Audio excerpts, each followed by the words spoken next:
I think the report was incorrect. Let me just put it that way. I think the report was done by a network that was incorrect. I'm hearing they used old documents, but that's what I hear. I hear the report was an incorrect report. I'll say that. Okay. We have a good relationship with North Korea, as good as you can have. I mean, we have a good relationship with North Korea. I have a good relationship with Kim Jong Un, and I hope he's okay. And somebody would say, oh, that's terrible. No, it's not terrible. I hope he's okay. And I think it was a fake report done by CNN. And while that's coming up, our most striking observation to date is the powerful effect that solar light appears to have on killing the virus, both surfaces and in the air. We've seen a similar effect with both temperature and humidity as well, where increasing the temperature and humidity, or both, is generally less favorable to the virus.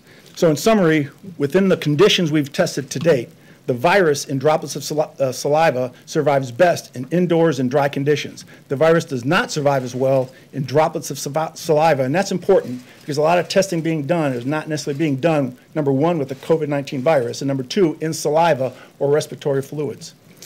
And thirdly, the virus dies the quickest in the presence of direct sunlight under these conditions. And that doesn't take away the other activities, the guidance from the White House, the guidance from the CDC and others on the actions and steps that people need to take to protect themselves.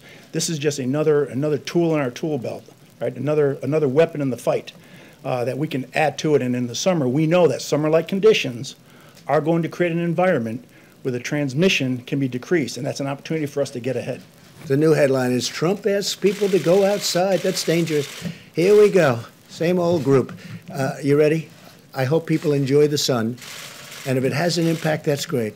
I'm just hearing this, not really for the first time. I mean, there's been a rumor that, you know, a very nice rumor that you go outside in the sun or you have heat and it does have an effect on other viruses. But now we get it from one of the great laboratories of the world. I would like you to speak to the medical doctors to see if there's any way that you can apply light and heat to cure. You know, if you could. And maybe you can, maybe you can't. Again, I say maybe you can, maybe you can't. I'm not a doctor.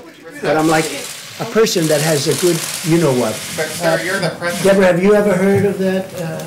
The heat and the light relative to certain viruses, yes, but relative to this virus? Not as a treatment. I mean, certainly fever Yeah. is a good thing when you have a fever. It helps your body respond. But not as, I've not seen heat or light. I think it's a great thing to look at. I mean, you know.